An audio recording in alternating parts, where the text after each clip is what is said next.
ដែលថ្មីសម្រាប់បងអូនណាហ្នឹងហើយអូនតោះក្នុងថ្ងៃថ្មីនេះខ្ញុំបានរៀនពីចំណេះវិជ្ជាថ្មីសម្រាប់ខ្លួនខ្ញុំផ្ទាល់ដែលខ្ញុំដែលបានជួបហើយខ្ញុំបានទទួលរៀនអំពីទំនាក់ទំនងអហិង្សាពីអង្គការករណាក្តីករណាហើយខ្ញុំមានអារម្មណ៍ថារំភើបដែលខ្ញុំបានមករៀនហើយនឹងបានយល់ក្នុងរៀននឹងជាសិស្សខ្ញុំតែងតែជួបនៅការដូចជាចំនួនដូចជាឃើញមិត្តភ័ក្តិគេតែងតែមានការឆ្លុះប្រកែកគ្នាដោយគេគ្មានការយល់និងអធិស្ឋានគ្នា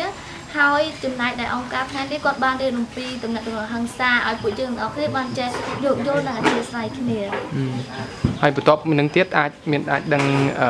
ប្រធានបទអីផ្សេងទៀតគេហៅពីទំនាក់ទំនងហិង្សាទំនាក់ទំនងហិង្សាហើយគឺយើងរៀនអំពីការសមាធិគឺពីមុនខ្ញុំអត់ធ្លាប់បាន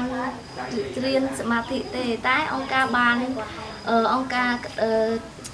តីករណាបានបង្រៀនឲ្យយើងបានចេះសមាធិធ្វើអារម្មណ៍របស់យើងឲ្យល្អនិងស្ងប់និងឲ្យយើងកាន់តែមានសុខភាពល្អនិងបំបត្តិនៅភាពឆេះឆាវហើយចំណុចណាដែលអូនគិតថាអូនចាប់អារម្មណ៍ជាងគេសម្រាប់អូនផ្ទាល់សម្រាប់ខ្ញុំចាប់អារម្មណ៍ទៅលើទំនាក់ទំនងអហិង្សាវាជួយឲ្យពួកយើងបានចេះកែនៅចរិតកាយរបស់យើងផ្ទាល់ឲ្យយើងបានចេះយោគយល់និងអធិស្ឋានគ្នាក្នុងនាមយើងគឺជា